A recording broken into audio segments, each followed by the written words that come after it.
देवताओं ने पृथ्वी में कहाँ छुपाया ब्रह्मास्त्र। दोस्तों, ब्रह्मास्त्र एक अत्यंत शक्तिशाली और संहारक अस्त्र है जिसका उल्लेख संस्कृत ग्रंथों में कई स्थानों पर मिलता है। दिव्य अस्त्र का पिता ब्रह्मास्त्र आखिर कितना शक्तिशाली था, आखिर इसे क्यों बनाया गया था, आज भी शायद कोई जानता हो। पौराणिक काल में 5 सबसे महाप्रलयकारी अस्त्र थे: ब्रह्मास्त्र, नारायण अस्त्र, पशुपतास्त्र, वज्र और सुदर्शन चक्र। लेकिन आज हम बात करने वाले हैं अस्त्रों के पिता कहे जाने वाले ब्रह्मास्त्र के बारे में, और ये भी जानेंगे जो खास 10 रोचक बातें ब्रह्मास्त्र से जुड़ी हुई जो शायद ही आप जानते होंगे। दोस्तों, इस वीडियो को ध्यान से अंत तक जरूर देखिएगा, और आप चैनल पर नए हो तो चैनल को सब्सक्राइब कर लीजिए और इस वीडियो को खुशी से एक लाइक जरूर कर लीजिएगा।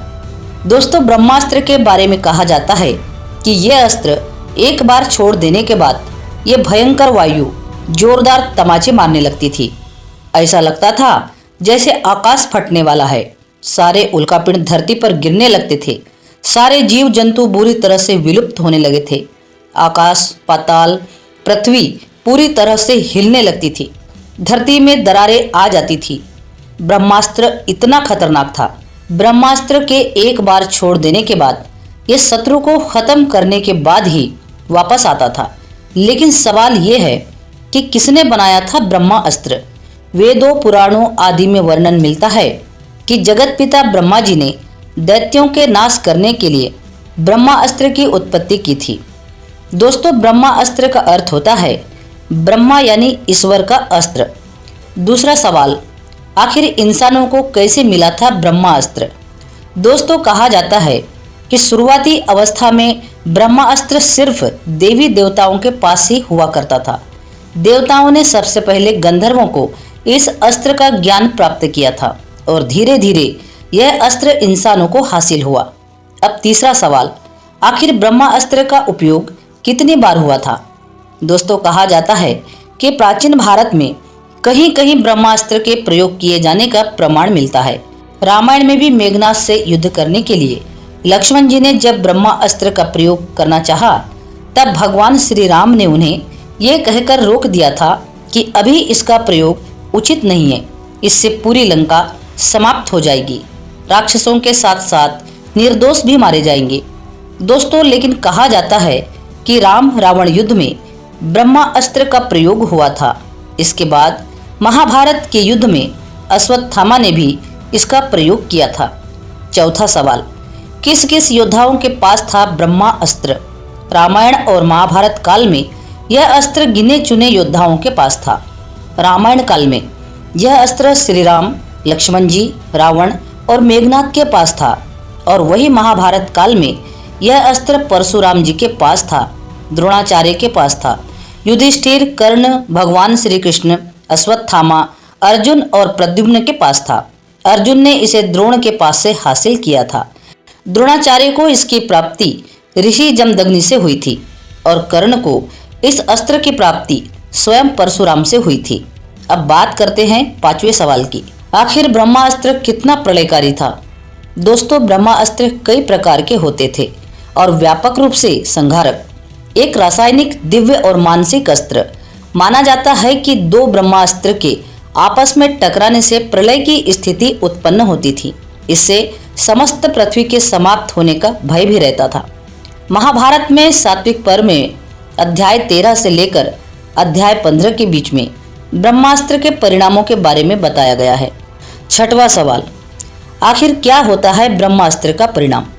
दोस्तों, महर्षि वेदव्यास जी कहते हैं, जहां ब्रह्मास्त्र छोड़ा जाता है वहां 12 वर्षों तक जीव जंतु, पेड़ पौधे आदि की उत्पत्ति नहीं हो पाती है।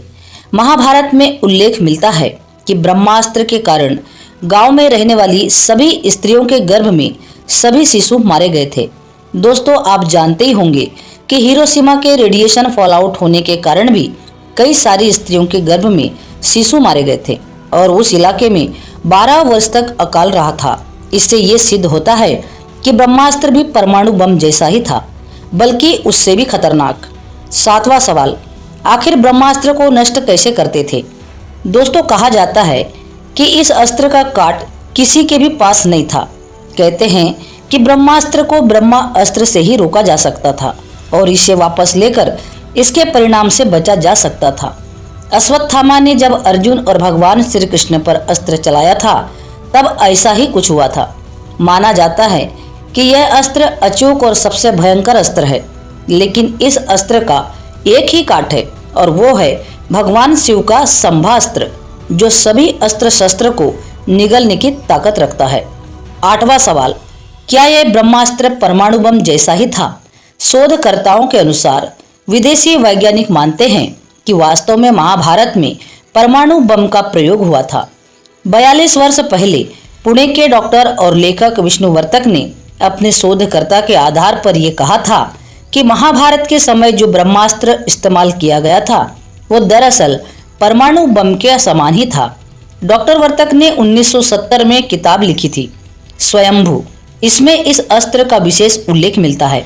दोस्तों, ये भी कहा जाता है कि आधुनिक काल में जे रॉबर्ट ओपनहाइमर ने गीता और महाभारत का गहन अध्ययन किया था। उन्होंने महाभारत में बताए गए ब्रह्मास्त्र की संहारक क्षमता का शोध किया था और अपने मिशन को नाम दिया था ट्रिनिटी, यानी कि त्रिदेव।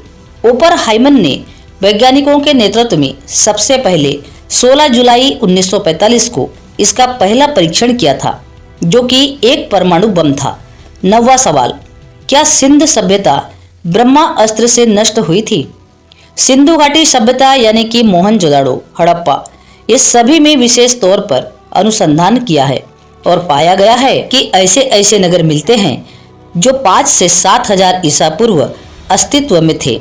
इन नगरों में मिले नर कंकालों की स्थिति से ज्ञात हुआ कि मानो इन्हें किसी ऑक्स प्रहार से मारा गया हो। इसके भी सबूत मिलते हैं कि यहाँ किसी काल में भयंकर उष्मा उत्पन्न हुई थी। इन नर कंकालों का अध्ययन करने से पता चलता है कि यहाँ रेडिएशन का असर बहुत ज्यादा था। ऐसे में यही सवाल बार बार उठकर सामने आया तो पता चला कि यहाँ भी ब्रह्मास्त्र यानी कि परमाणु बम का इस्तेमाल हुआ था। 10वां और आखिरी सवाल, क्या ब्रह्मास्त्र आज भी मौजूद है? दोस्तों, देखा जाए तो ब्रह्मास्त्र आज भी मौजूद है, लेकिन वो सिर्फ और सिर्फ कलयुग के अंत में ही हमें देखने को मिलेगा, जब स्वयं भगवान विष्णु कल्कि रूप में अवतरित होंगे और ब्रह्मास्त्र का ज्ञान प्राप्त करेंगे। लेकिन अगर मॉडर्न जमाने को देखा जाए तो कहा जा सकता है कि आज का परमाणु बम ही ब्रह्मा अस्त्र का छोटा भाग है। दोस्तों, ये थी ब्रह्मास्त्र की खास बातें। दोस्तों, अगर आपके मन में ऐसे ही कुछ सवाल आते हैं तो हमें कमेंट करके जरूर बताना। ब्रह्मास्त्र से जुड़ी हुई जानकारी आपको कैसी लगी कमेंट सेक्शन में जरूर बताना। आशा करती हूँ कि ये वीडियो आपको जरूर पसंद आई होगी। अगर ये वीडियो आपको पसंद आई हो तो इस वीडियो को लाइक करके चैनल को सब्सक्राइब जरूर करना। पूरा वीडियो देखने के लिए आपका बहुत बहुत धन्यवाद।